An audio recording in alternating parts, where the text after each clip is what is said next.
Shalom, graça e paz. Estamos aqui para mais esse momento, para mais esse vídeo, para mais então esse dia. Hoje nós estamos no dia 34 de Uma Vida com Propósito, do pastor Rick Warren. Um livro que tem transformado a vida de milhões e milhões de pessoas, e não é a sua que vai ser diferente. Basta você então acompanhar.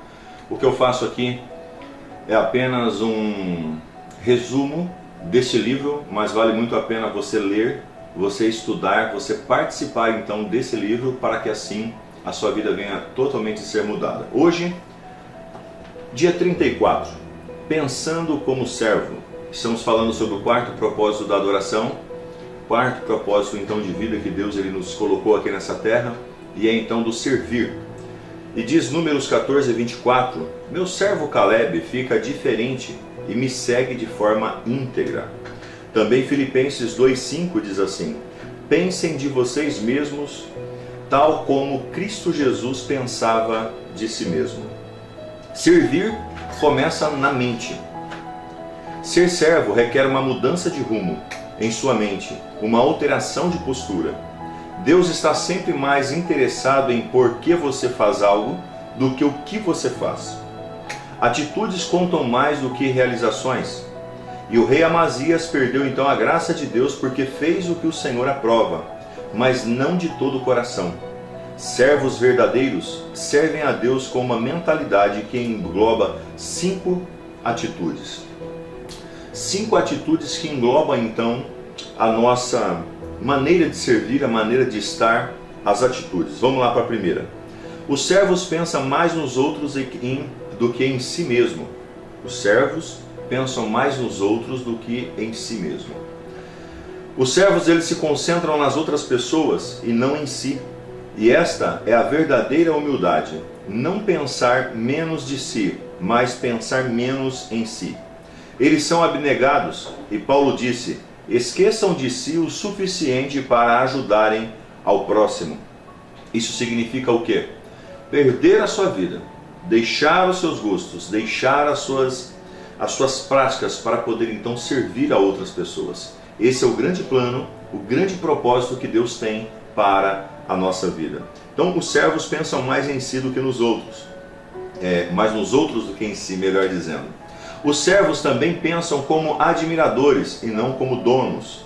Os servos se lembram de que Deus é o dono de tudo. Na Bíblia, o administrador era o servo encarregado que gerenciava a uma propriedade. José foi esse tipo de servo, quando então prisioneiro no Egito.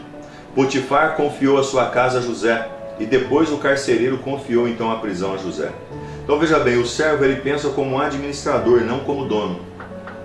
Ele sabe que tudo que Deus dá, se Deus me dá esse telefone, é porque então Ele tem um plano na minha vida e eu sou então servo dele para cuidar dele. Se Deus me colocou como pastor dessa igreja, eu não sou o dono dessa igreja, estou apenas então cuidando e administrando para com o Senhor.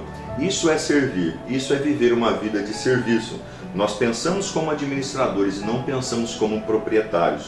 Amém? Para mais um ponto então que nós devemos pensar. Servos pensam no seu trabalho e não no que os outros estão fazendo. Eles não fazem comparações, não criticam, nem competem com os outros servos ou ministérios. Eles estão muito ocupados realizando o trabalho que Deus ele lhe deu. Os servos eles pensam no seu trabalho e não no que os outros estão fazendo.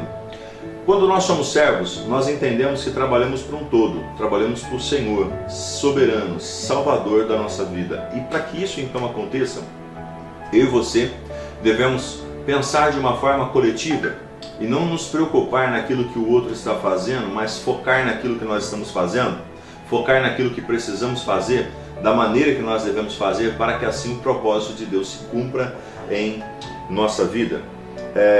Não é a nossa função avaliar os outros, mas é a função então apenas do servo. Nós não precisamos estar avaliando ninguém. Nossa função não é avaliar ninguém, julgar ninguém, fazer nada com ninguém, de maneira nenhuma. Se você serve como Jesus, pode então esperar ser criticado, pode acreditar que isso vai acontecer, porque o mundo mesmo, ele criticou Jesus. Se você servir como Senhor, você vai ser criticado, você vai ser então muitas vezes desprezado, porque é assim que fizeram com o Mestre, e não vai ser diferente comigo e com você. Os servos se baseiam na sua identidade ou na identidade em Cristo. Por se lembrarem de que são então amados e aceitos pela graça, não têm de provar o seu valor. Eles aceitam de bom grado trabalhos que pessoas inseguras consideram abaixo delas. E um dos mais profundos exemplos de serviço realizado a partir de uma autoestima segura foi a lavagem dos pés dos discípulos. Jesus então ele pega e se humilha de tal forma a ponto de lavar os pés dos seus discípulos. Que coisa linda, né? Coisa maravilhosa o que Deus ele está fazendo. Coisa assim tremenda mesmo. Se você quer ser servo, deve depositar então a sua identidade em Cristo. Somente pessoas seguras de si podem então servir.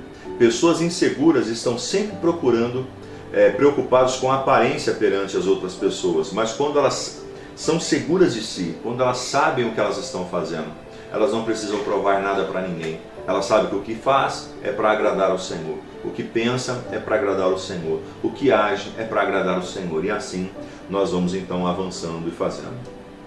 Os servos não precisam cobrir as paredes com placas e prêmios para confirmar então o seu valor. Os servos eles não precisam de nada disso, eles pegam então e vivem uma vida totalmente diferenciada. Eles sabem que a recompensa deles vem do Senhor. Eles não insistem em ser tratados por título e nem se envolvem então em mantos de superioridade.